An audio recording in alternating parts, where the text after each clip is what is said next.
comento un poquito algo que ya les había comentado en realidad, pero no habíamos ampliado lo suficiente. Cuando esa ley sale para la cuestión del SIDA, ¿me entienden?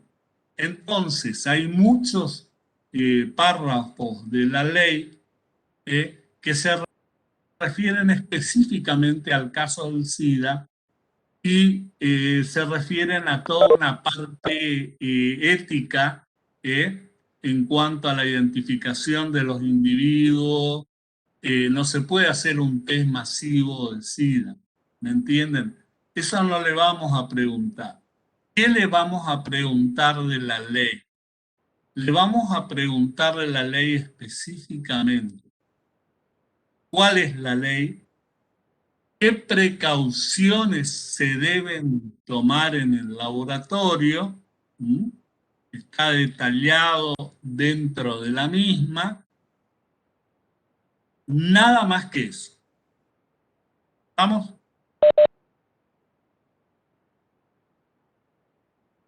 Claro, pero vos te imaginás que no podés hacer, tenés que tener muchísimo cuidado con todo, no solamente lo que se refiere a SIDA, sino algunos otros tipos de infecciones que puedan dañar el honor de la persona, ¿viste? Entonces, los muestreos masivos, que por ejemplo se pueden hacer con el COVID, no se pueden hacer con ese tipo de enfermedades. Hay que tener mucho cuidado porque te pueden acusar de discriminación, ¿entendés? Entonces, eso está más bien enfocado a la cuestión del SIDA.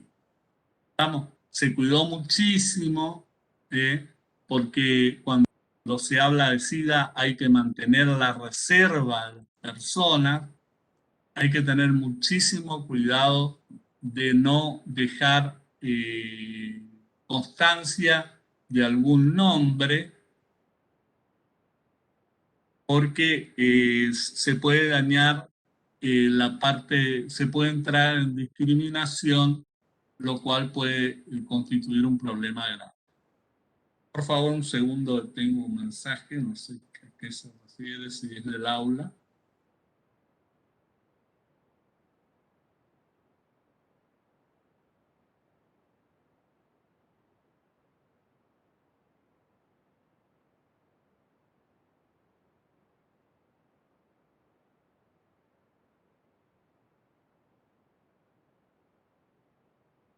Disculpen, tengo un mensaje del consejo.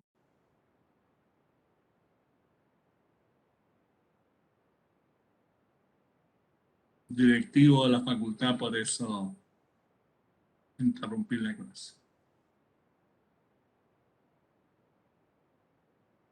Mañana tenemos una reunión de consejo y están mandándome información de reunión. Disculpe. ¿Alguna otra duda? Bueno, les voy a dar una pequeña ayuda adicional. Entonces, ya hablamos del tema 1. Número de ley. ¿A qué se refiere la ley? ¿Mm? ¿Qué protege la ley? ¿Cuál es el objeto de la ley? ¿Mm? Y las precauciones que la ley enumera deben tomarse en el laboratorio. Vamos, nada más que eso. Yo creo que son dentro de las 16 primeras transparencias, creo que es de la 16 a la 12, y después hay entre la 4 y la 6 temas que tienen que leer, o sea, no tienen que leer, aprender toda la ley, sino lo que les estoy indicando. ¿Qué tienen que saber de estructura? Diferencias entre clamidias, riquecias, micoplasmas y bacterias, estructura de las bacterias, pared, membrana, diferencia de la estructura de la bacteria y de los hongos, el peptidoglicano, diferencian el peptidoglicano de las gram positivas y gram negativas. Cuando yo le pregunto diferencias estructurales, me refiero a la diferencia que hay en la estructura del peptidoglicano entre la gram positiva y gram negativa. ¿Estamos? Cuando les pregunto estructura de pared, entonces ahí ustedes van a hablar de las gram positivas, gram negativas y alcoholes resistentes. Nosotros normalmente en la teoría no preguntamos diferencia en la estructura de una gram negativa y una gram positiva, ni tampoco la coloración, porque eso ustedes lo dan en práctica. Lo que vamos a preguntar es la diferencia que hay entre la estructura de la pared. Acuérdense que había diferencias que marcamos en las gram positivas y las gram negativas. Estamos en el peptidoglicano. Por ejemplo, la cuestión del ácido teicoico. ¿Qué función cumple el ácido teicoico? ¿Qué función cumple el politeicoico? ¿Estamos? ¿Qué función cumple en las membranas y en qué membranas están los esteroles? ¿Estamos? O sea, esas son las diferencias que podemos preguntar. La otra cuestión, diferencias que hay a nivel estructural entre los hongos y las bacterias. Vamos, donde se cumplen las distintas funciones en los hongos y donde se cumplen en las bacterias. ¿Qué son los pelos, los flagelos y qué función cumplen cada uno de ellos? ¿Qué es un esporo? ¿Qué función cumple el esporo en los hongos? ¿Qué función cumple el esporo en las bacterias? Acuérdense que es diferente. ¿Qué diferencia estructural tiene? ¿Estamos? Y todo lo referido a recombinación genética, transducción, transformación y conjugación. Los tipos de conjugación, transformación y transducción, las diferencias que hay entre cada uno de ellos. ¿Qué es un plásmido? ¿Qué clasificación de plásmido conoce? Damos todo lo referente a plásmido. Esas son las preguntas que pueden entrar en el tema 1 y 2. ¿Está claro? Sí, profe. Bueno, perfecto. Vamos a empezar con la teoría de hoy, que son los dos, la parte que quedó sin dar en la clase anterior. Bueno, habíamos hablado que en los ribosomas se va a producir la síntesis de las proteínas. ¿Estamos? Acuérdense que en los procariotas los ribosomas van a estar muy cercanos al ADN. Vamos a ver alguna transparencia comparativa y después vamos a empezar con el desarrollo para que ustedes lo vayan viendo. Miren, esto es una síntesis de polipéptidos. Yo les voy a hacer les voy a pedir que me contesten algunas cosas para que se vaya aclarando en la medida que vamos dando. Una proteína, ¿qué diferencia hay entre una proteína y un polipéptido? ¿Hay alguien que me puede contestar?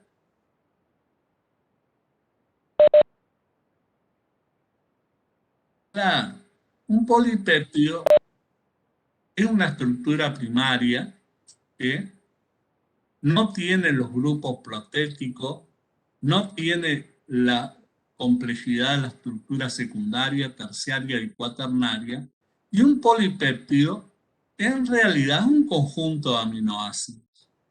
Lejos está de una proteína.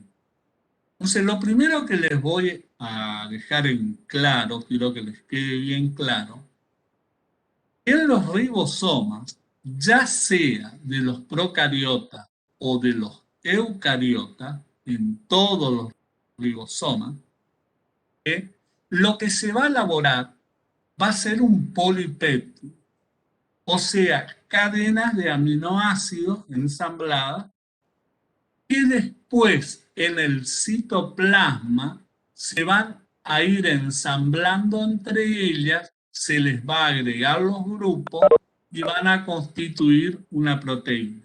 Pero lo que sale del ribosoma es un polipéptido. Y quiero dejarles claro, porque he escuchado, he leído en libros que dice que se sintetiza en el ribosoma.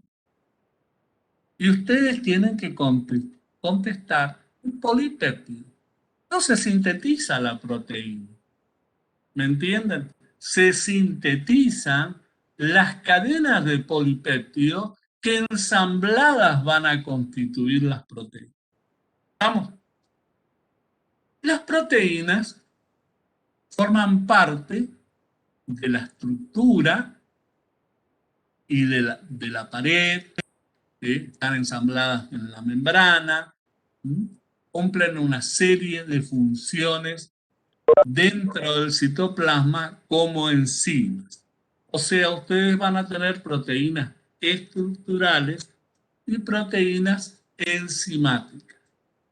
Son todas proteínas, pero las proteínas estructurales no tienen funciones enzimáticas. Vamos. Lo importante que sepan, entonces, que les quede claro que lo que se va a sintetizar en el ribosoma es un polipéptido, el cual después en el citoplasma se va a ir ensamblando para constituir las proteínas. Todos los procesos biológicos que se llevan a cabo en el citoplasma, ya sean catabólicos o anabólicos, o sea, de degradación o de síntesis, van a ser catalizados por enzimas.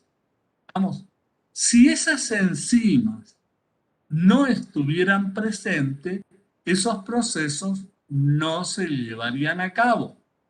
Por lo tanto, en el desarrollo de los eucariotas y de los procariotas es fundamental la presencia de estas enzimas. Sin las enzimas no hay vida.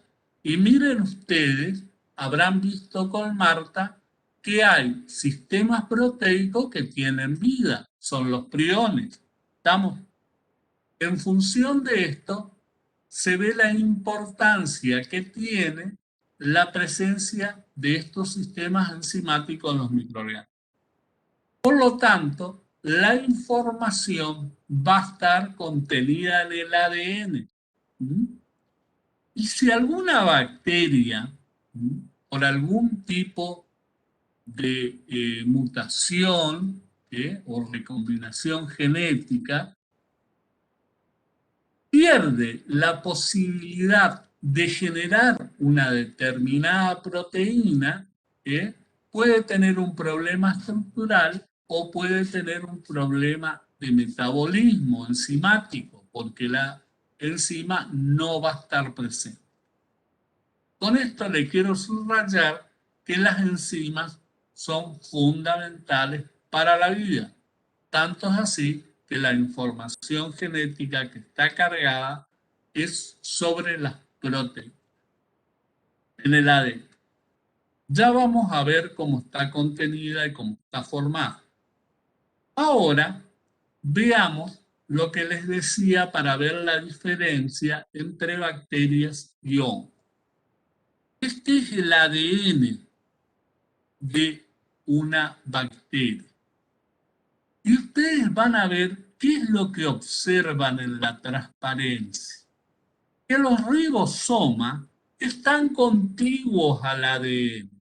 O sea que la ARN polimerasa va sintetizando el ARN mensajero y el ARN se pone en contacto en forma inmediata con el ribosoma para ir sintetizando el polipéptido. ¿Me entendieron? ¿Se entiende, ojo? ¿Se entiende bien o quieren que repita? Entonces, ustedes tienen el ADN, que es el que lo ven pintado en negro. La ARN polimerasa va a ir sintetizando el ARN mensajero. ¿Qué pasa en los eucariotas? ¿Qué tiene que ser el ARN mensajero cuando es sintetizado en un eucariota? Salir del núcleo. Salir del núcleo y ensamblarse al ribosoma, al retículo endoplasmático. ¿Vamos? Entonces, ¿a ustedes qué le parece en qué tipo de microorganismo le va a parecer que va a ser más rápida la síntesis de polipéptido? ¿En los procariotas o en los eucariotas? Procariotas. Claro, porque es inmediato. ¿Me entienden? Entonces, este es un dato que tienen que saber. ¿Saben cómo lo comprueban esto? Ustedes siembran una caja con bacterias, una caja de Petri, ya vieron lo que me imagino. ¿Vieron las cajas de Petri en el laboratorio? Sí, profe. Bueno, siembran una caja o un tubo con hongos y con bacterias. Y lo ponen en la estufa. Y van a ver que las bacterias mucho más rápidamente empiezan a aparecer. Ustedes lo van a ver a simple vista. Los hongos tardan mucho más tiempo. Esta es la principal causa, porque el sistema es mucho más espontáneo. Vamos, en el caso del eucariota, el ARN mensajero se sintetiza dentro de la membrana nuclear, tiene que salir, llegar al retículo endoplasmático y ponerse en contacto con los ribosomas correspondientes para iniciar la síntesis del polipéptido. En los procariotas ni siquiera terminó, ven ustedes que ni siquiera la ARN polimerasa terminó de ensamblar el ARN mensajero y ya está en contacto el ARN mensajero con los ribosomas. Si ustedes ven el último, ya van a ver que un pedacito de ARN mensajero que se ensambló ya está en contacto con el ribosoma correspondiente. ¿Lo ven? Entonces, este es un proceso muchísimo más rápido que se verifica en forma práctica en el laboratorio. Vamos ahora a empezar el tema. Yo quería que esto les quede claro. Lo primero que vamos a ver es que en las bacterias se van a producir los aminoácidos a partir, en realidad se van a producir todas las sustancias químicas que necesitan a través de los nutrientes. Ustedes van a ver que los nutrientes, por los dos procesos que habíamos visto,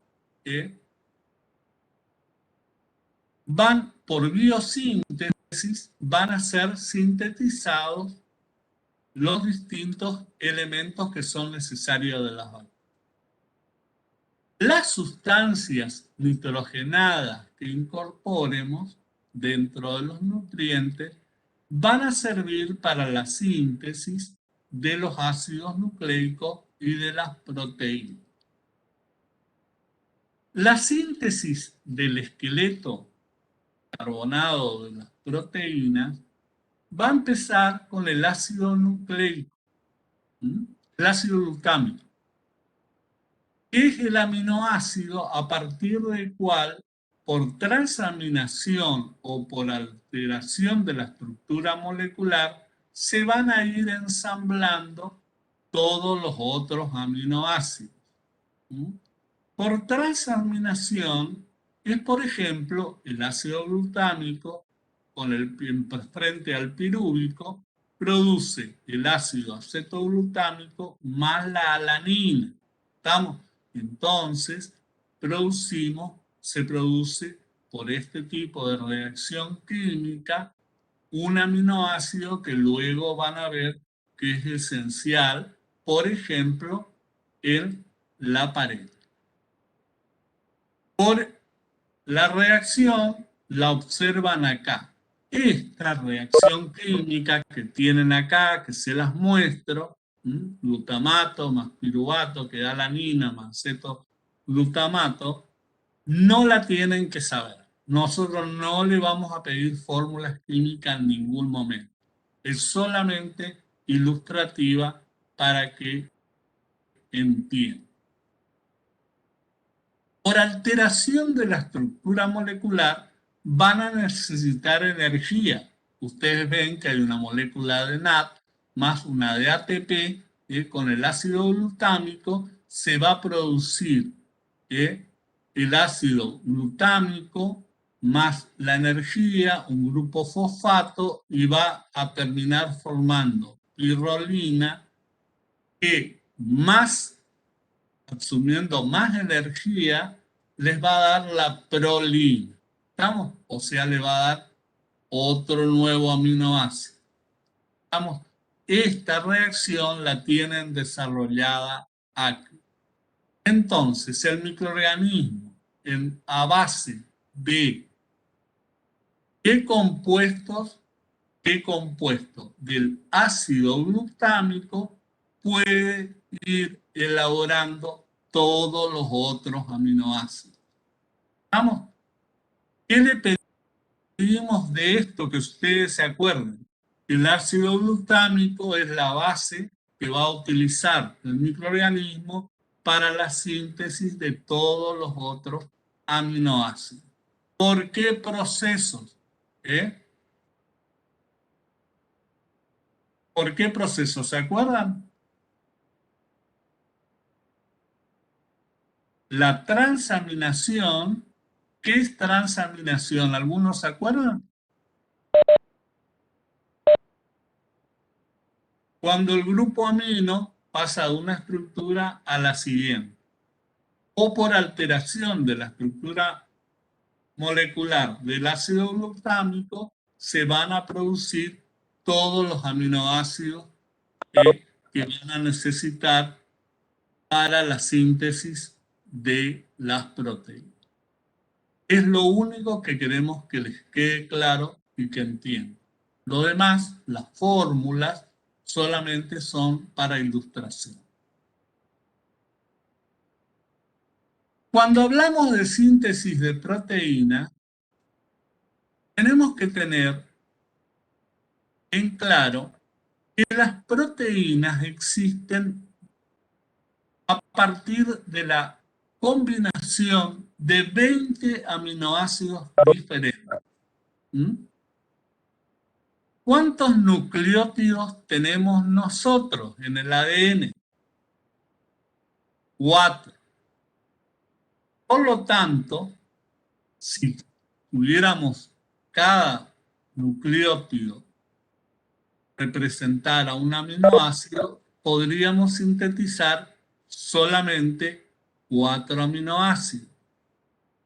Si tomáramos la posibilidad de combinar dos conjuntos de bases, tendríamos la posibilidad que nos dé 16, un factorial de 16 que lógicamente no podría representar los 20 aminoácidos.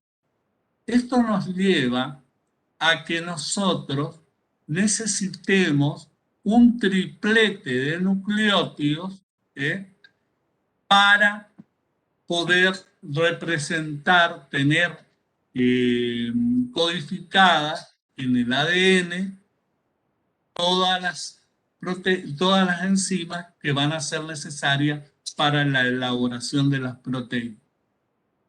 Ahora, si tenemos un triplete de nucleótidos, ¿qué combinatoria le va a dar? Estadísticamente les va a dar 74. Por lo tanto, si tenemos 20 proteínas, vamos a ver que va a haber triplete de nucleótidos que van a codificar distintos tripletes una misma proteína. O sea, va a haber tripletes diferentes que van a codificar la misma proteína porque vamos a tener 64 tripletes y solamente 20 proteínas. ¿Estamos? Estos tripletes en el ARN se van a llamar codones y en el ADN se van a llamar genes. O sea, cuando el ARN sintetizado se pone en contacto con el ADN, va a copiar los genes en codones. ¿Estamos? Que va a ser la información que va a llevar el ARN mensajero al ribosoma, y en el cual se van a ir elaborando los distintos polipéptidos. Cuando vemos el ADN bacteriano, vamos a ver que el ADN se organiza en paquetes que se denominan operones. Un operón va a tener un promotor, un regulador y un operador. Vamos a verlo en la transparencia. Un regulador, un promotor y un operador. Luego vamos a tener los genes que se van a poner en contacto con el ARN mensajero sintetizado por la polimerasa, ARN polimerasa, que va a ir sintetizando, como ustedes ven acá en la transparencia, en la última representación. Ahora vamos a describir todo el proceso para que lo entiendan. Entonces, lo que ocurre es lo siguiente. La ARN polimerasa tiene normalmente un lugar de activación y desactivación. Puede variar esto en función de la concentración de ATP, la relación ATP-ADP, o directamente en la cantidad de energía que tenga dentro del citoplasma una determinada bacteria. Entonces, cuando la bacteria descubre que necesita un determinado componente, una determinada proteína, activa la ARN polimerasa, después vamos a ver el proceso, y la ARN polimerasa se va a unir al gen promotor. Al unirse al gen promotor, ustedes van a ver que en el operador va a haber un represor. El represor va a regular el ingreso de la ARN polimerasa al ADN para producir la lectura de los genes y producir los codones compatibles con los mismos. Entonces, en un momento dado, el represor libera el sistema y la ARN polimerasa produce la abertura del ADN y empieza a sintetizar el ARN mensajero que ven en la transparencia. Este ARN mensajero en la célula eucariota va a salir a través de la membrana y se va a poner en contacto con los ribosomas en el retículo endoplasmático para sintetizar los polipéptidos. Otro dato importante es que hay un gen regulador cuya función es darle mayor o menor velocidad a la síntesis del ARN mensajero.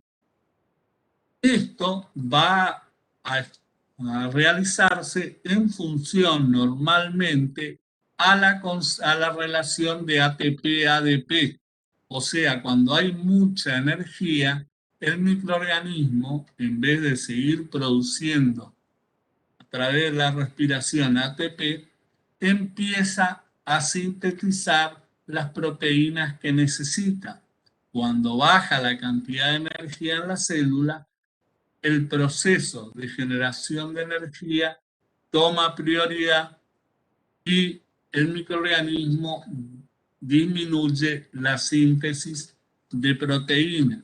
O sea, de acuerdo a las necesidades, a los requerimientos nutricionales, el microorganismo va a trabajar de una forma u otra. Acá ustedes tienen representado todo el proceso en una célula eucariota. ¿Estamos? Ahora, una vez que se sintetizó,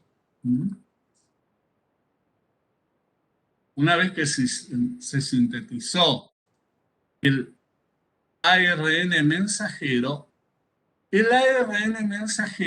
en los eucariotas sale y recién posteriormente en el retículo endoplasmático inicia la síntesis del polipéptido correspondiente. Esto lo tenemos que comparar con esta transparencia que vimos hoy. Ni siquiera se ha generado la totalidad del ARN mensajero, sino un pedacito, y ya se está poniendo en contacto con los ribosomas en la célula bacteriana. Por lo tanto, el proceso va a ser mucho más rápido. Ahora, ¿qué es un retículo endoplasmático? ¿Cómo está compuesto? ¿Hay alguien que se acuerde?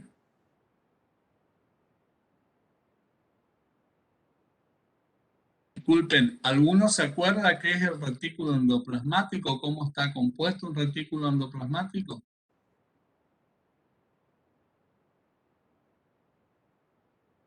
El retículo endoplasmático está compuesto por dos partes. Una menos pesada, que se denomina 40S, y otra más pesada, que es 60S.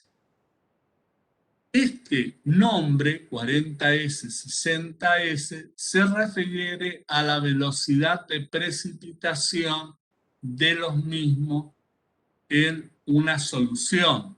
Es 40 stock o 60 stock, la velocidad de precipitación de estos segmentos. Esto solamente se da para demostrar que hay una parte más liviana y una parte más pesada del retículo endoplasmático. El retículo endoplasmático, ¿dónde está en los eucariotas y dónde están los procariotas? ¿Hay alguien que lo puede contestar?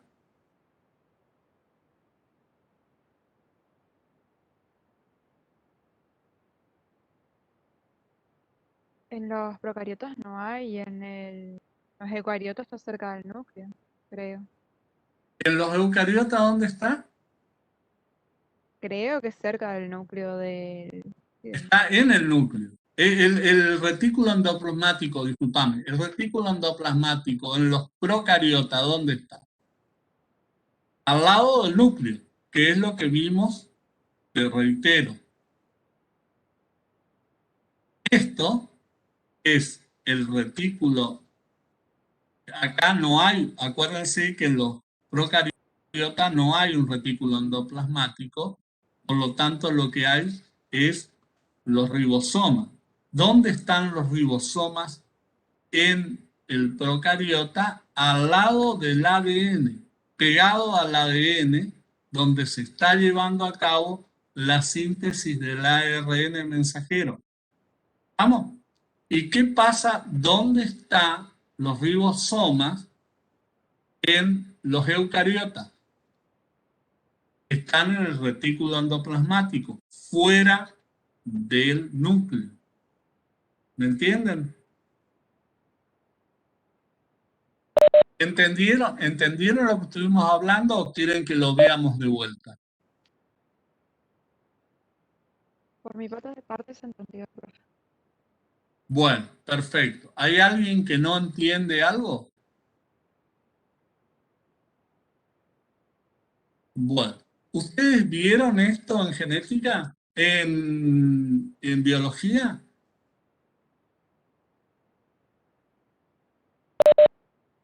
¿No lo habían visto o lo habían visto ya?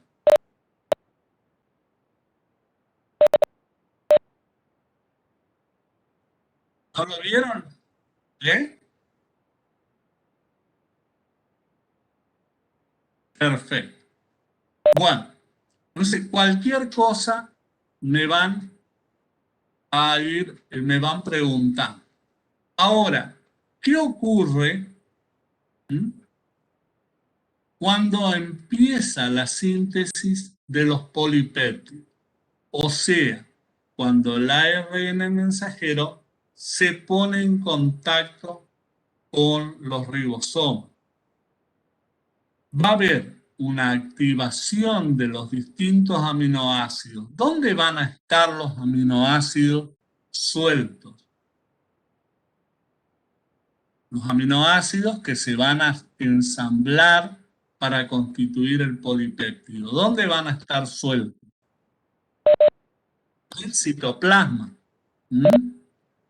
¿Y qué ARN los va a llevar al ribosoma?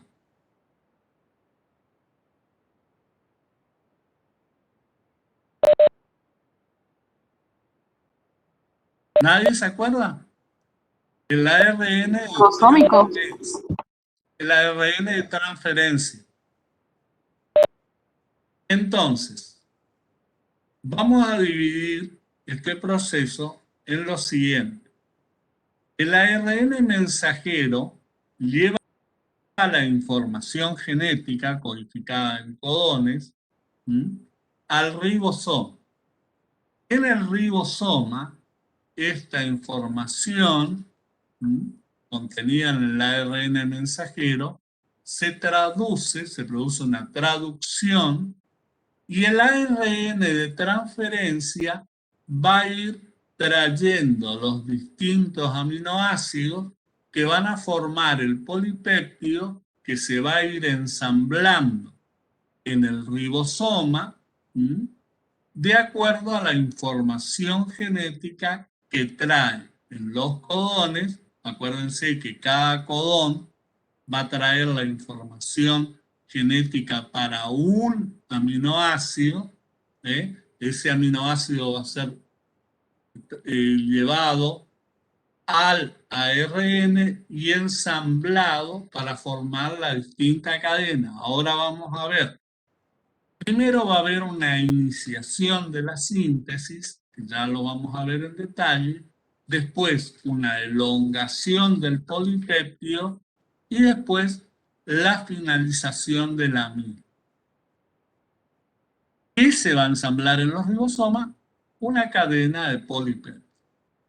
Varias cadenas, luego, y los grupos prostéticos se van a unir en el citoplasma para, formando las distintas estructuras, elaborar las proteínas correspondientes. Entonces, si tenemos que elaborar las etapas, está la activación de los aminoácidos, la transducción, o sea, la lectura de la información que el ARN mensajero lleva al ribosoma, la iniciación de la síntesis, que va a ser cuando se van ensamblando los distintos aminoácidos en el ribosoma, la elongación de la cadena, la terminación de la síntesis, que es cuando el ribosoma libera el polipéptido. Luego el polipéptido se va a asociar a distintas cadenas polipeptídicas para formar, junto a los grupos prostáticos, la proteína correspondiente.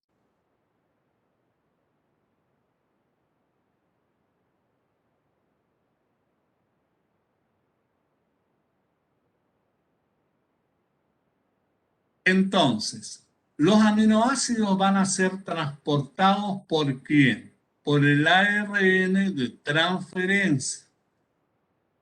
Va a haber un ARN de transferencia específico para cada uno de los aminoácidos y van a ser llevados estos aminoácidos al ARN mensajero, donde se van a aparear a un codón de este para luego ir uniéndose los distintos aminoácidos para formar el polipéptido. Veamos cómo se produce la síntesis desde la iniciación. El ARN mensajero se va a unir a la subunidad menor del ribosoma. Veámosla en una transparencia. El ARN mensajero se une a la subunidad más pequeña del ribosoma. Este es el ARN mensajero. Esto es un ARN de transferencia que está trayendo un aminoácido para ensamblar. ¿Se entiende esto o quieren que se los repita de nuevo?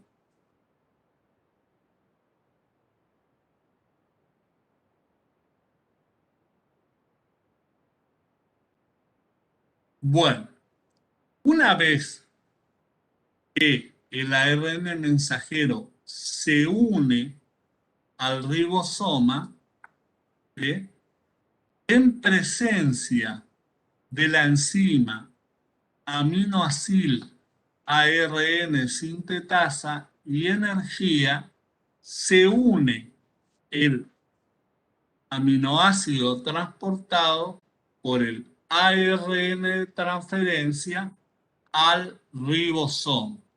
Vean ustedes cómo se une el ARN de transferencia al ribosoma que tiene ensamblado el ARN mensajero.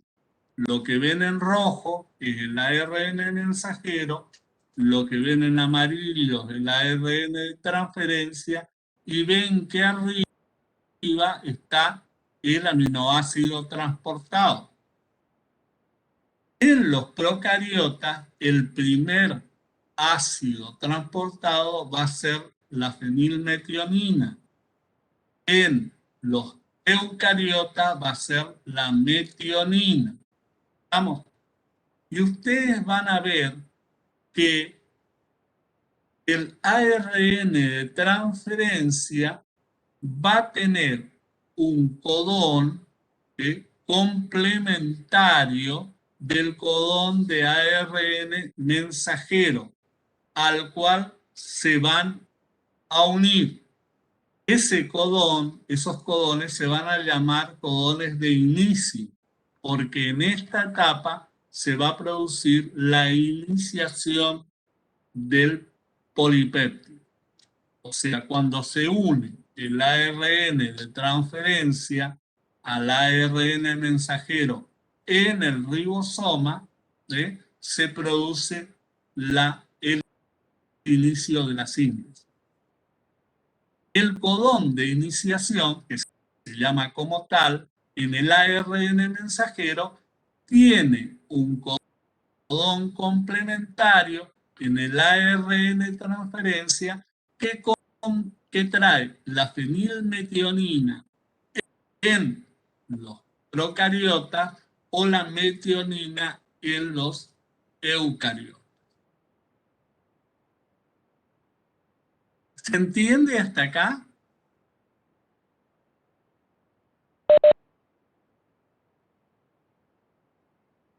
¿Tienen alguna duda? Pregúntenme, les explico de vuelta. Todo este proceso, sí, En sí, los sí, eucariotas es metionina. metionina. Ok, gracias. Ahora, ¿cómo se va a llevar a cabo esto? Con consumo de energía. O sea, este es un proceso que requiere el consumo de energía. O sea que va a haber un ingreso de ATP y un egreso de AMP. ¿Mm? Ustedes van a ver que luego, en el ARN mensajero, van a tener otro codón, o sea, otro triplete, al cual se va a unir luego un nuevo ARN de transferencia que va a traer una nueva, un nuevo aminoácido. ¿Estamos? Y va a ocurrir lo que ustedes ven acá. O sea, se une al codón complementario el ARN mensajero, y están los dos aminoácidos cercanos.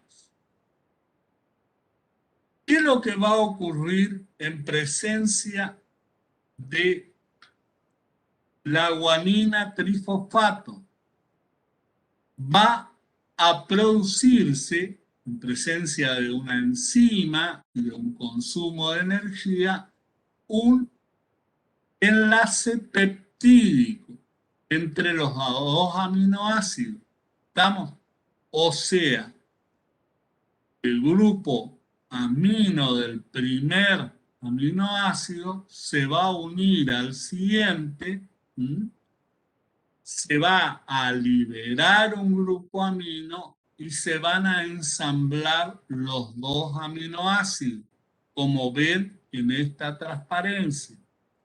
Al perder el primer ARN de transferencia, su aminoácido que queda ensamblado al segundo, sale del ribosoma y va a buscar un nuevo aminoácido. A su vez, va a entrar un nuevo ARN de transferencia que se va a combinar con el codón complementario del ARN mensajero y va a traer un nuevo aminoácido, el cual va a formar un enlace peptídico al segundo y se va a liberar el ARN mensajero que había traído al segundo. Y van a ver que el tercero va a quedar ya con una cadena de 3 aminoácidos. Esto va a ir ocurriendo en forma continua hasta que en el ARN mensajero se va a llegar a un codón, a un triplete de bases, que se llama codón sin sentido, al cual no se va a poder unir ningún ARN de transferencia.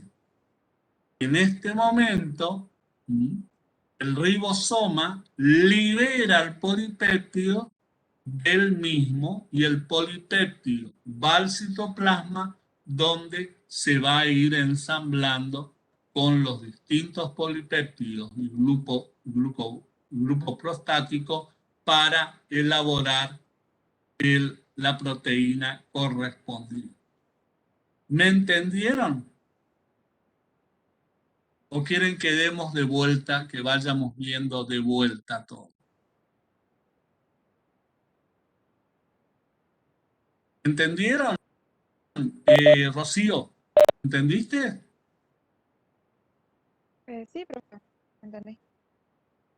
Bueno, ustedes tienen, además de todo el proceso, acá está descrito todo lo que estuvimos hablando, más detalles incluso de la elongación de la cadena polipeptídica y cuándo se va produciendo la liberación de la misma. Todo lo que ustedes tienen está acompañado por una serie de esquemas que lo van representando. Este esquema es lógicamente mucho más elaborado que el anterior, porque ustedes ven que el ARN mensajero es una cadena, como realmente lo es, y cómo se va ensamblando la cadena de polipéptidos que después se va a liberar. El codón de terminación está en el ARN mensajero, entonces el ARN mensajero, cuando el codón de terminación llega al ribosoma, libera el polipéptido.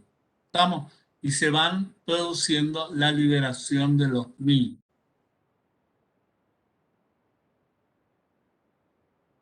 Acá está explicado cuáles son los codones sin sentido.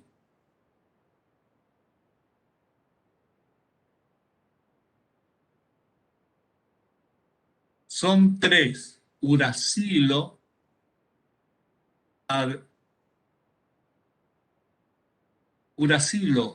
adenina guanidina, uracilo adenina adenina o uracilo adenina guanidina. O sea, ese conjunto de bases va a constituir los codones sin sentido. Cuando aparece en el ARN mensajero esta combinación de bases, automáticamente se libera el polipéptido. ¿Estamos? Porque no hay en ningún ARN de transferencia un anticodón que sea complementario al mismo. ¿Estamos?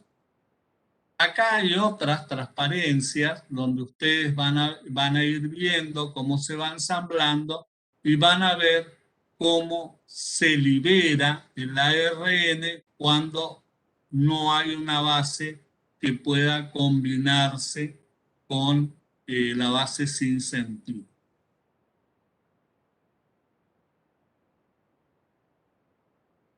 Acá tienen esquemas de la parte desde síntesis en el ADN, cómo actúa, cómo se va generando el ARN mensajero y las formas en que se puede bloquear la síntesis de los ARN mensajeros según la cantidad de energía disponible en la célula. Hay dos formas. Una forma es por bloqueo del ARN de la ARN polimerasa, y otra forma es por bloqueo directamente del operador. Cualquiera de las dos opciones, cualquiera de los dos mecanismos van a llevar a cabo el proceso. Vamos ahora a ver otro tema, que es la incorporación de nutrientes a la célula. ¿Qué pasaba con la membrana plasmática? ¿Qué se acuerdan qué característica tenía la membrana plasmática? Tenía una permeabilidad selectiva debido a su característica que era. ¿Cómo era la característica de la membrana?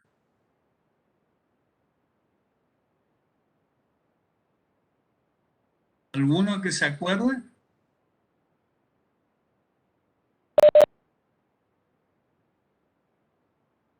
Es una bicapa. ¿Y cómo es el exterior? ¿Y cómo es el interior? Hidrofílico, hidrofóbico e hidrofílico. ¿Estamos? Esto permite una permeabilidad selectiva de algunos compuestos.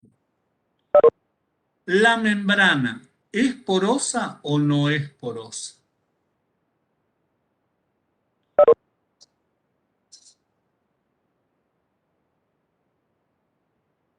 ¿Se acuerdan? La membrana es porosa para células de determinado tamaño. Por lo tanto, van a haber moléculas muy pequeñas o no polares que van a poder ingresar a través de la membrana. Este mecanismo de ingreso que se produce sin energía se debe a qué proceso.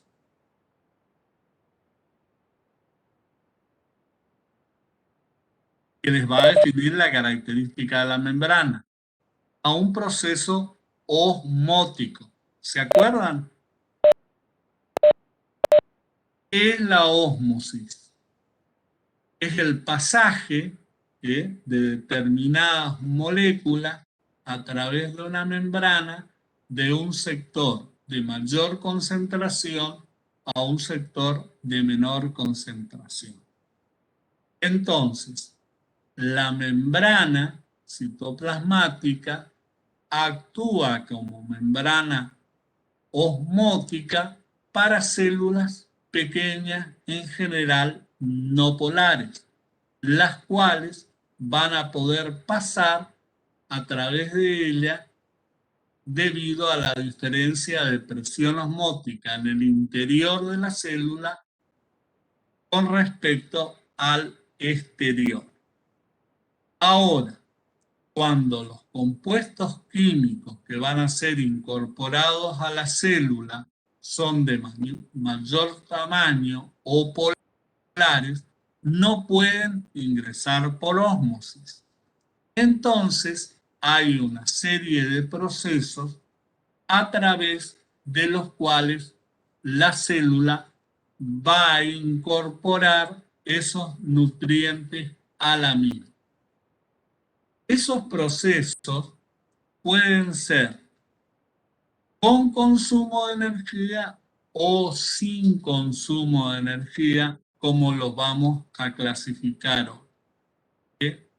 Entonces, quiero que quede claro, el primer proceso de incorporación de nutrientes es por ósmosis si las moléculas que van a ser incorporadas o excretadas a través de la membrana son muy pequeñas y principalmente no polares. Se pasan por ósmosis a través de la célula sin consumo de energía. Ingestión, vamos a llamarle al ingreso de productos a la célula. Excreción es la salida de los procesos de desecho. Y secreción cuando lo que la célula envía a través de la membrana al exterior es un producto que no es un desecho. Son, por ejemplo, cuando una proteína es eliminada al exterior por la molécula, por la célula, ¿eh? Por ejemplo, con el objeto de que produzca una hidrólisis de algún azúcar, de algún almidón, para que después, posteriormente, la molécula pueda incorporar las cadenas más pequeñas. Entonces tenemos tres procesos: ingestión, excreción y secreción. Ingestión cuando incorpora una sustancia para su metabolismo, excreción cuando elimina un desecho y secreción cuando elimina un compuesto para que cumpla una función en el exterior de la célula.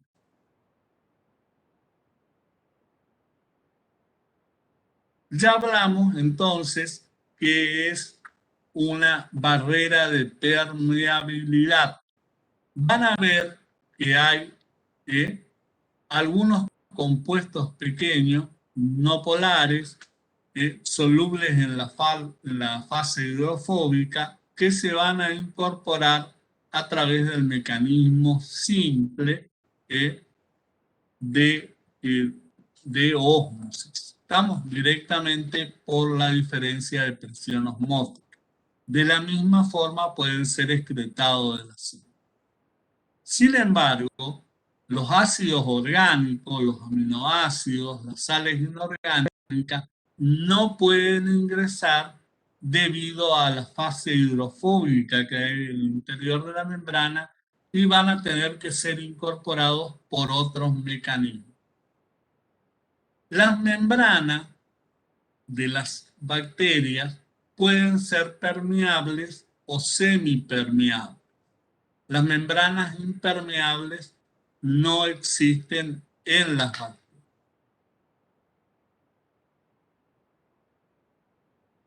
Y van a tener dos tipos de transporte.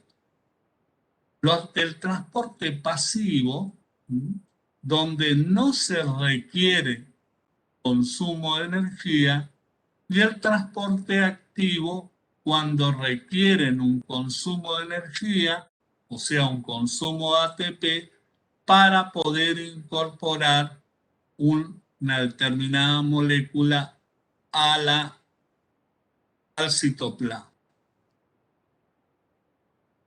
Difusión simple es lo que hablamos, el inicio, o sea, el ingreso a través de la diferencia de presión osmótica.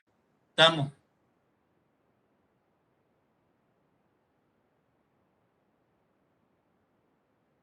Cuando hablamos de transporte pasivo, difusión simple, se puede hacer a través de la ósmosis, como habíamos explicado, o a través de los canales prostéticos. Habíamos dicho que en la membrana habían proteínas de canal, a través de las cuales, por una serie de procesos, pueden incorporarse sin consumo de energía el sodio, el potasio o el calcio. O sea, estas membranas atraviesan la célula, esta proteína atraviesan la membrana y forman un canal a través del cual van a entrar los componentes a pesar de la barrera hidrofóbica que hay en el seno. Vamos.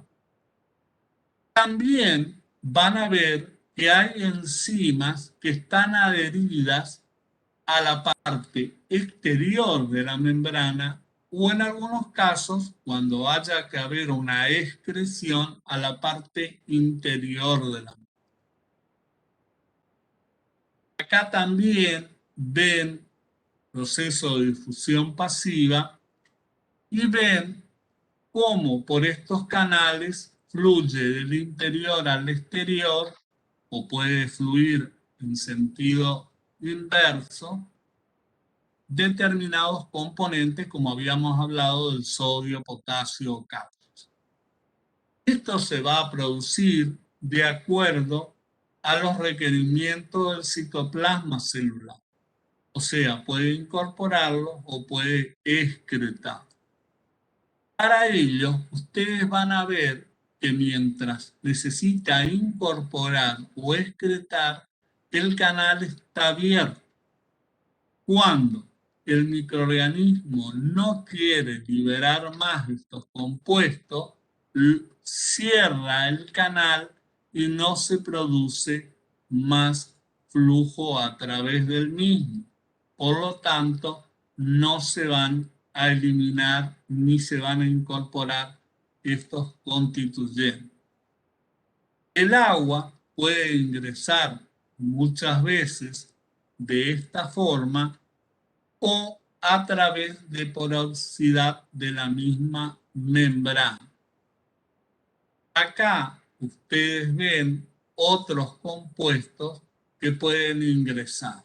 Ven como el anhídrido carbónico, el nitrógeno o el oxígeno ingresan por difusión simple, o sea, por diferencia de presión osmótica, a través de los canales de la membrana, y ven como el etanol en algunas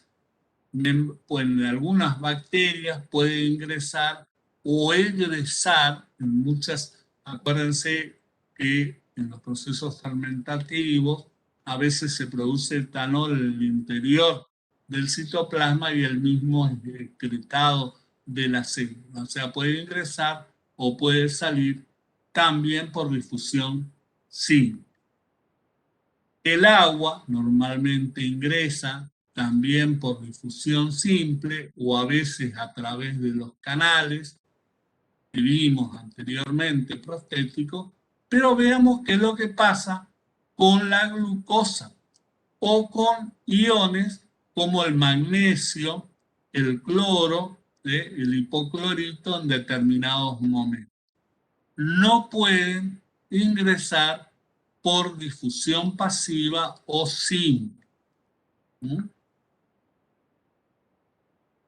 Otro de los procesos sin consumo de energía es la difusión facilitada. Es cuando una molécula se asocia a una enzima que la hace ingresar a través de la membrana sin consumo de energía. O sea, no hace falta modificar la misma al componente que ingresa. La difusión facilitada es sin consumo de energía. ¿Estamos? Acá ustedes ven cómo se produce el ingreso. Muchas moléculas de glucosa en determinadas bacterias ingresan sin consumo de energía. Ahora, en otros casos, para que pueda ingresar, acá tienen un modelo de difusión facilitada, cómo se incorpora a través de una membrana, de una proteína. La proteína gira, toma la molécula, gira y la libera en el interior. ¿Estamos? Esta no es una proteína de canal, sino es una proteína que gira en la membrana. Lo importante es que no hay consumo de energía. La glucosa ingresa por difusión facilitada en algunas bacterias. En otras no puede ingresar y entra por transporte activo. Cuando una molécula va a ingresar por transporte activo, va a haber un consumo de energía. Va a haber transporte activo primario y secundario. ¿Estamos? El transporte activo implica que haya un consumo de energía para que la molécula pueda ingresar a través de la fase hidrofóbica, o sea, va a estar asociado a proteína y a un consumo de energía. Pero tanto en el transporte activo primario o secundario, la molécula que ingresa no se va a modificar. ¿Estamos? Por ejemplo, un caso de transporte activo primario es la bomba de sodio-potasio o la bomba de potasio-sodio, según ingrese o egrese a la célula, y se va a producir en función de la concentración de sodio-potasio que haya en el interior exterior, como ustedes ven acá, y con consumo de energía. Esta bomba de sodio-potasio puede permitirle ingresar a compuestos sulfatados, a sales de fósforo o a distintas moléculas orgánicas. El transportador activo primario entonces se produce con consumo de energía y principalmente en función de las concentraciones de potasio, sodio e hidrógeno en el interior y exterior de la célula. En el secundario, la mayoría de los aminoácidos y ácidos orgánicos van a ingresar asociados a membrana sin ningún tipo de modificación. O sea, no va a haber, como ustedes ven en la transparencia, ninguna modificación química del componente que va a ingresar. Lo que sí se va a consumir es energía. Acá está la mayoría de los componentes orgánicos. En algunas bacterias, que le había comentado ya anteriormente, la glucosa entra por difusión facilitada, sin consumo de energía.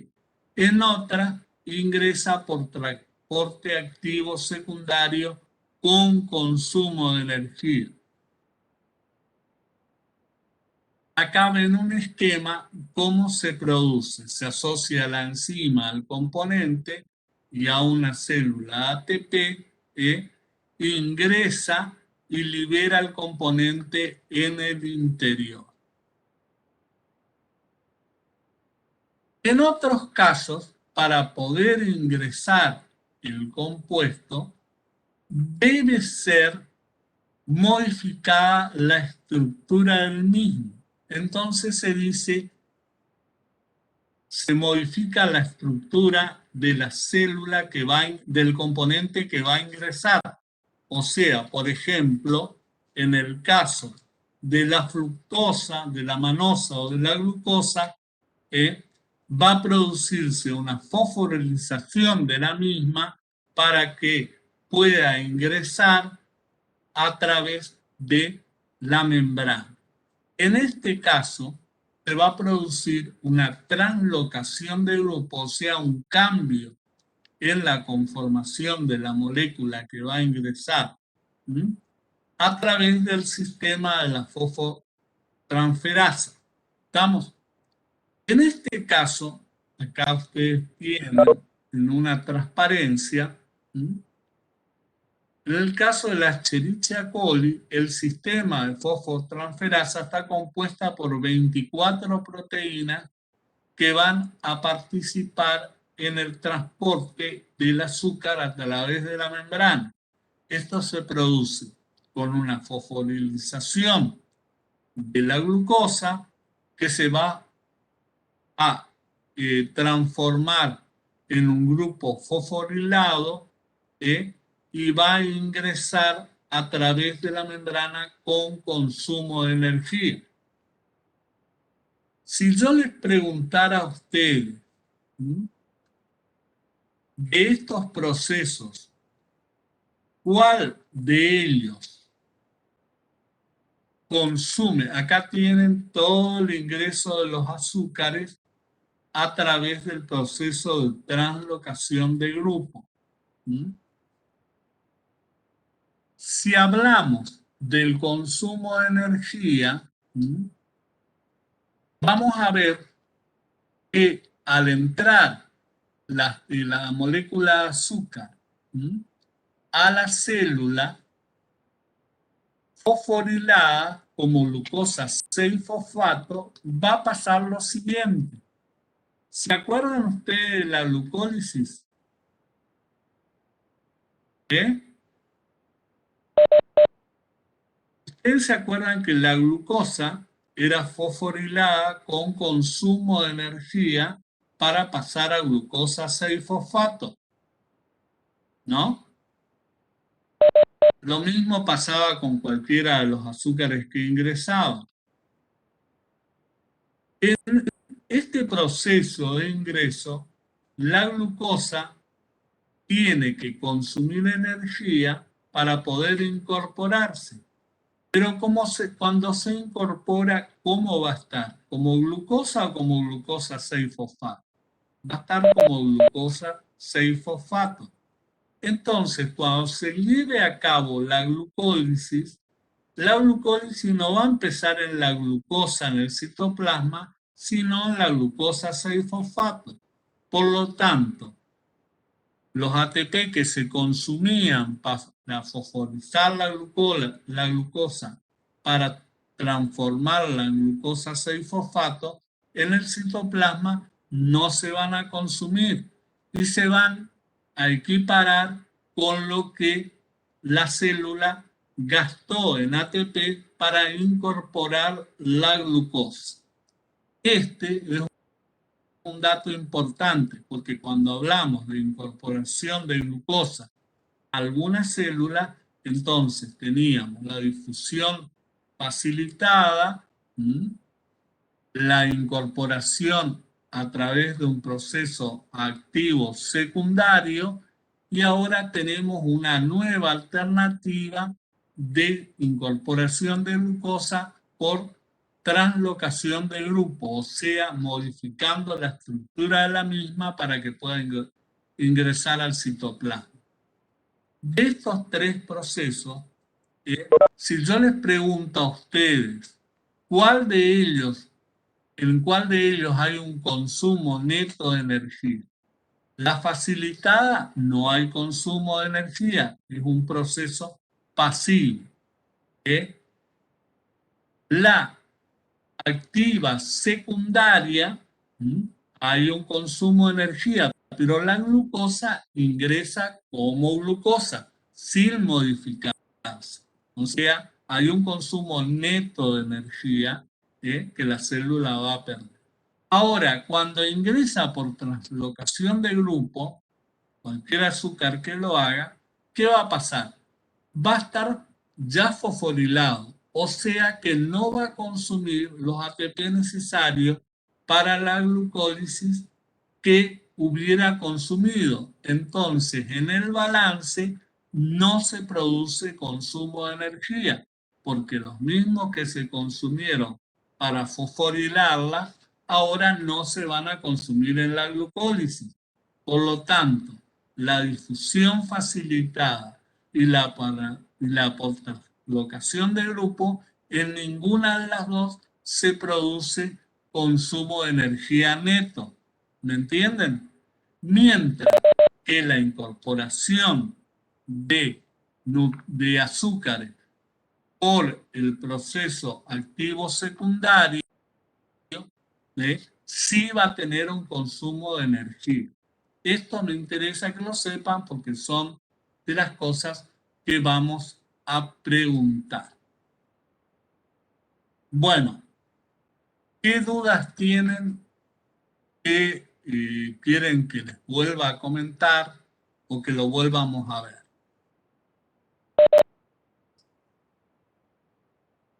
Sí, esto es una pregunta de examen, por lo tanto pregúntenme las veces que sea necesario. Yo les pregunto en un examen, ¿cuántos procesos de incorporación de nutrientes hay? Entonces ustedes me van a decir, hay pasivos y activos. Pasivo. El primero es por ósmosis. Para células pequeñas, no polares en su mayoría, y en algunos casos, dependiendo de la membrana, el agua. Luego, ¿qué otro proceso pasivo sin consumo de energía? Difusión facilitada. Esta difusión facilitada se puede producir a través de canales proteicos, a través de los cuales pasan los componentes, y va a estar regulado por la concentración de ATP en el interior, de acuerdo a que requiera o no requiera esos componentes la célula. Vamos, ese canal se puede cerrar si la concentración, por ejemplo, de ATP es mayor que la ADP o AMP. De eso va a depender que esté abierto o cerrado el canal. Estos procesos se producen por difusión, se denominan de difusión facilitada. Otro proceso de difusión facilitada es el siguiente. Hay en la membrana una proteína que se asocia al compuesto que quiere ingresar a la célula, gira en el interior de la membrana y la libera en su interior, sin consumo de energía. ¿Estamos? Luego están los procesos, estos son todos procesos pasivos. Luego están los procesos activos. Los procesos activos se dan cuando hay un consumo de energía. El primario es un proceso con consumo de energía que generalmente es para la incorporación de moléculas de cationes, como ser el potasio, el sodio y algunas células mínimas que se producen, que no pueden ingresar por ser polares y que pueden ingresar por este mecanismo, como ser, por ejemplo, algunos fosfatos, sulfuros, determinados componentes. Vamos. Luego hay un proceso activo secundario por el cual, sin transformación de la molécula, o sea que la molécula que va a ingresar, el nutriente que va a ingresar, no sufre ninguna transformación, pero hay consumo de energía, intervienen una serie de enzimas para que se incorpore a través de la membrana, pero con consumo neto de energía. El último de los mecanismos es con translocación de grupo. Es cuando el sistema enzimático que va a incorporar una molécula al citoplasma modifica esa molécula fosforilándola. Se da para muchos azúcares. La fosforila y la ingresa al citoplasma. Pero ¿cómo ingresa la molécula? Por ejemplo, en el caso de la glucosa, como glucosa 6-fosfato. Como la glucosa 6-fosfato es una molécula fosforilada que forma parte de la glucólisis, el consumo de energía que se lleva a cabo para incorporarla es el mismo consumo de energía que se debería llevar a cabo si a la glucosa habría que fosforilarla. Por lo tanto, en este proceso no hay un consumo neto de energía, porque la energía que se gasta para incorporarla luego se recupera al no tener que fosforilar la glucosa. La glucosa inicia el proceso de glucólisis ya fosforilada. ¿Me entienden? Entonces, ósmosis pasiva es ósmosis o difusión facilitada. ¿Estamos? La difusión facilitada puede ser a través de canales de proteicos o puede ser a través de proteínas que se asocian a determinados nutrientes para incorporar. En los pasivos no hay consumo de energía. En el transporte activo puede ser primario para elementos pequeños, donde hay consumo de energía, normalmente por participación de las moléculas de potasio, sodio y hidrógeno, y pueden ingresar normalmente moléculas pequeñas. En su gran mayoría son distintas sales. En el activo secundario ya van a entrar moléculas más grandes, pueden ser determinadas azúcares, como la glucosa, dependiendo del microorganismo, y en este caso sí va a haber un consumo de energía porque la asociación de la molécula que va a ingresar al sistema enzimático que la va a incorporar necesita una energía para poder incorporar. Entonces, pasivo hay dos, y a su vez, por ósmosis, por difusión pasiva, a través del canal de proteico o a través de una proteína que asocia a la membrana. Activo hay activo primario, activo secundario. Primario ingresan normalmente distintas sales, secundario van a entrar moléculas más grandes. Y la tercera forma de incorporación de nutrientes es por translocación de grupo, donde la molécula que va a ingresar se fosforila. Cuando los analizamos desde el punto de vista de la energía, el que tiene un consumo real de energía, cuando se hace el balance, es el transporte activo, primario o secundario.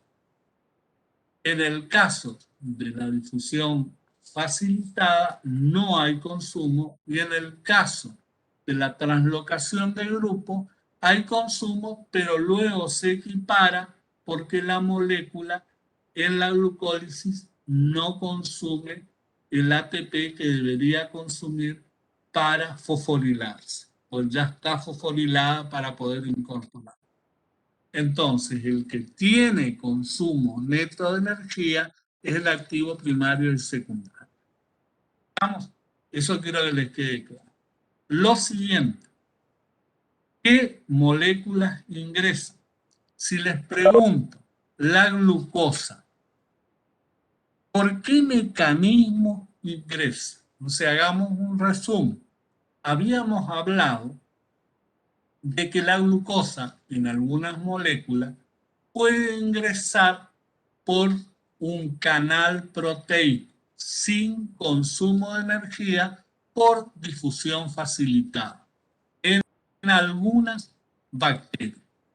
En otras bacterias, estos canales proteicos o están y no puede pasar la glucosa porque son pequeños, o directamente no están y no se puede incorporar la glucosa por este mecanismo. Entonces se puede incorporar por cualquiera de los dos mecanismos que hablamos posteriormente, por el activo secundario, con consumo real de energía, o por translocación de grupos que en el balance total no le da consumo de energía. ¿Les quedó claro? Entonces, vamos por partes.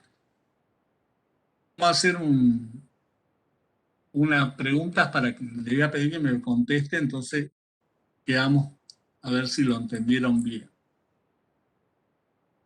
¿Qué procesos el proceso más simple de incorporación de nutrientes sin consumo de energía? ¿Cuál es? Para moléculas pequeñas. Ósmosis. Por ósmosis. Muy bien. Luego tenemos la difusión facilitada. ¿Vamos? ya sea por canales proteicos o por proteínas que se asocian a determinados compuestos para incorporar. La pregunta que le hago y que me conteste, ¿la glucosa puede entrar en algunas bacterias por este mecanismo? ¿Sí o no?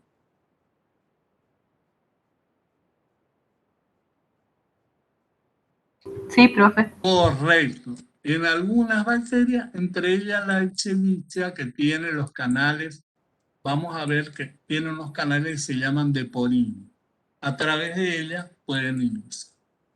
Luego, tenemos procesos activos con consumo de energía, primario y secundario. ¿Mm? ¿En cuál ingresan las sales y en cuál ingresan los compuestos orgánicos de mayor tamaño?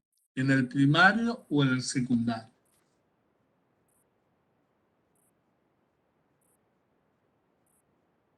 Los orgánicos de mayor tamaño serían el secundario. Correcto. Entonces, en algunas moléculas, la glucosa se va a incorporar por un proceso activo secundario. ¿Y se puede o no incorporar glucosa por translocación de grupo? ¿Sí o no? Sí, profe. Correcto, muy bien. Se puede incorporar y no hay consumo neto de energía. O sea, se consume energía, pero se fosforiliza y se equilibra con la energía que era necesaria para fosforilar la glucosa si no hubiera entrado por este mecanismo. En el balance no hay consumo de energía. Estamos en el balance, o sea, hay consumo de energía para ingresarla, para fosforilarla, participan hasta 22 enzimas, eso varía mucho, depende de la célula, pero hay consumo para incorporarla, pero como después la glucosa queda fosforilada, se equilibra al balance con lo que debería consumirse ATP para fosforilarla en el interior. ¿Me entienden? Entonces, ahora una pregunta que hacemos en los exámenes. ¿Por qué mecanismo puede ingresar glucosa a la célula? Por difusión facilitada, a través de canales, por transporte activo secundario y por translocación de grupo. ¿Estamos?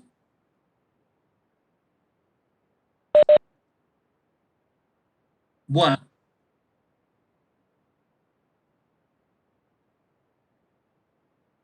Sí, la regulación enzimática, vamos a ver un poquito a ver si está todavía ahí. La regulación enzimática es interesante, más que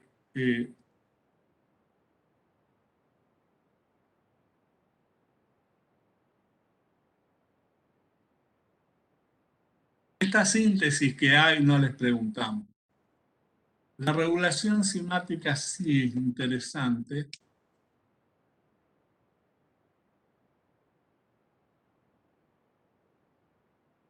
La incorporación de elementos de sales normalmente también ingresan, como habíamos hablado hoy, a través de la relación de lo que se llama bomba sodio-potasio.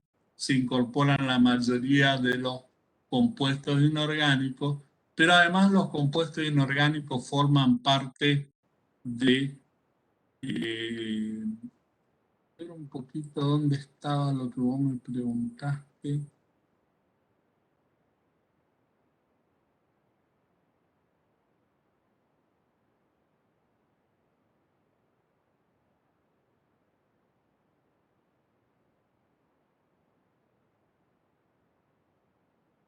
No, este no es.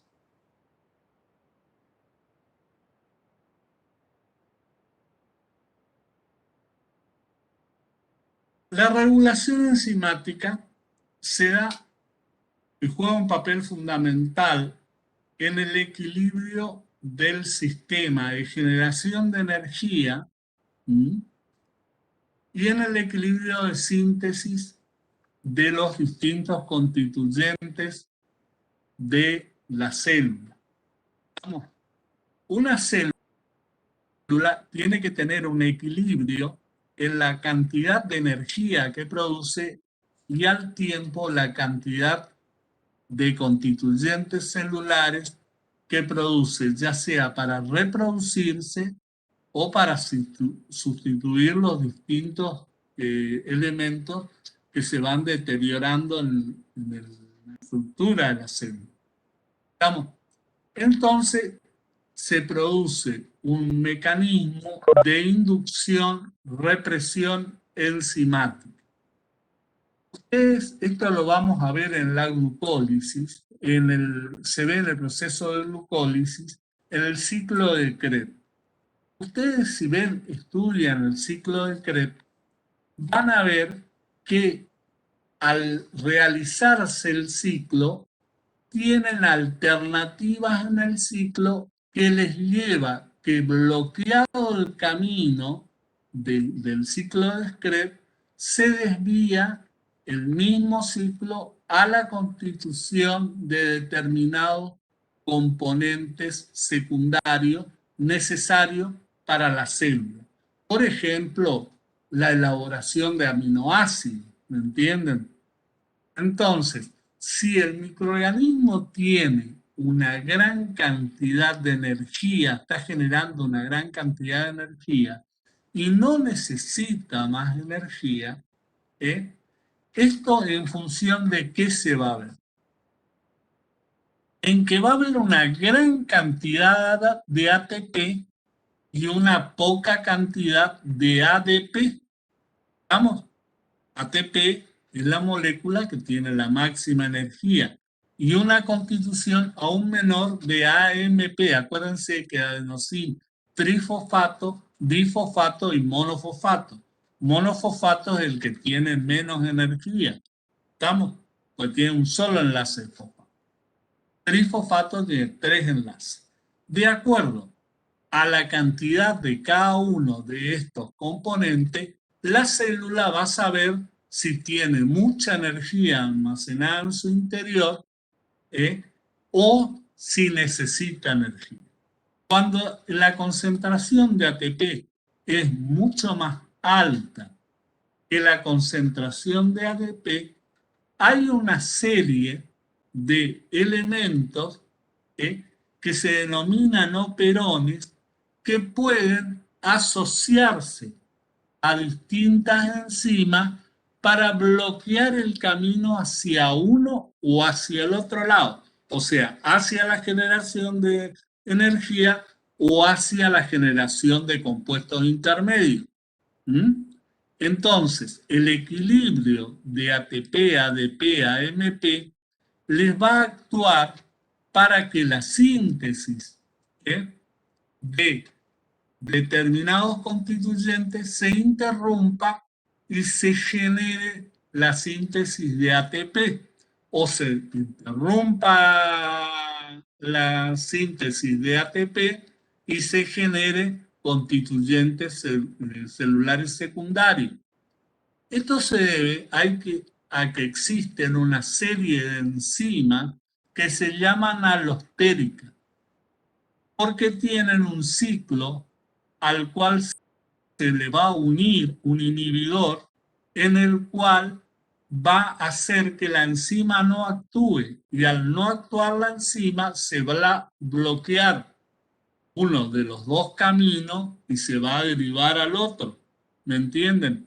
Cuando hay mucho ATP, por ejemplo, se bloquea una enzima y el ciclo de la glucólisis se interrumpe y se desvía a la constitución de elementos secundarios. Cuando hay muchos elementos secundarios y se requiere ATP, esta enzima se desbloquea, o sea que el inhibidor que la bloquea se separa y continúa con la glucólisis generando ATP y se interrumpe la síntesis de compuestos intermedios. Esto se puede dar por enzimas que pueden ser bloqueadas, se denominan alostéricas, o directamente por la regulación metabólica en función de la concentración ADP, AMP y ATP. ¿Estamos? Y también puede estar dado por la cantidad de sustrato. Hay veces que la célula que no tiene la energía necesaria, pero a su vez ella encuentra que la cantidad de sustrato que tiene es relativamente baja.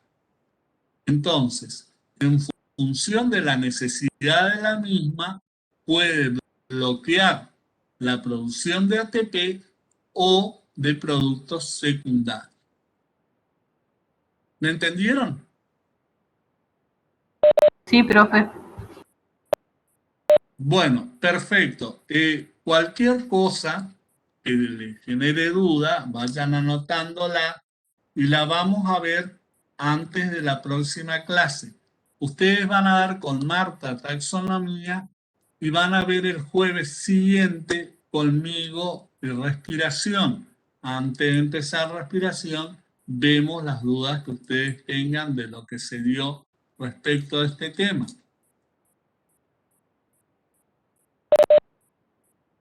Bueno, perfecto. Acá hay alguien que preguntó algo. Esperen un segundo, por favor.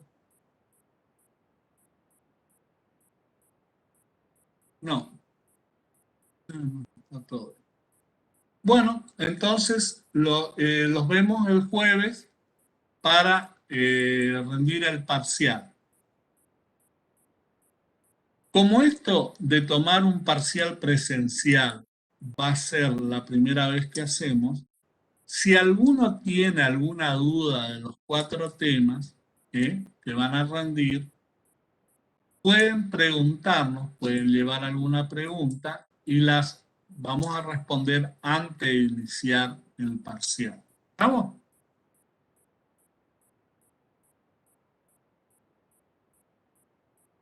¿Escucharon? Entonces llévenla anotada y le aclaramos las dudas que tengan respecto a ese punto. Lógicamente, después se hacen las preguntas e interrumpimos todo tipo de respuestas.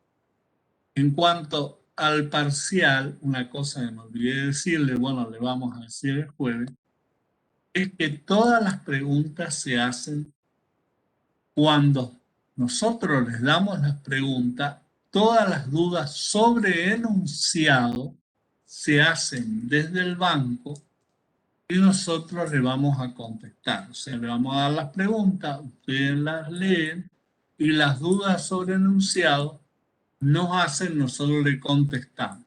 Después no se contesta nada durante el parcial. O sea, es interesante que lean las preguntas y vean qué no entienden. ¿Vamos? Profe, Sí. ¿está determinada el aula donde se va a hacer el parcial? Mira, en principio, si tenemos suerte, va a ser en el aula magna.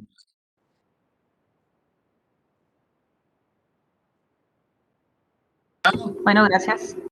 Bueno, al pelo, pero nosotros lo vamos a esperar a ustedes abajo.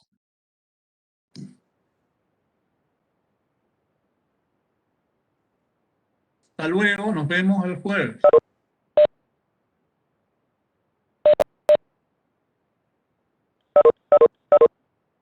Gracias, profe. Gracias, profe. Chao, Hasta hasta luego. luego. Chao, profe, Chao, gracias. chao.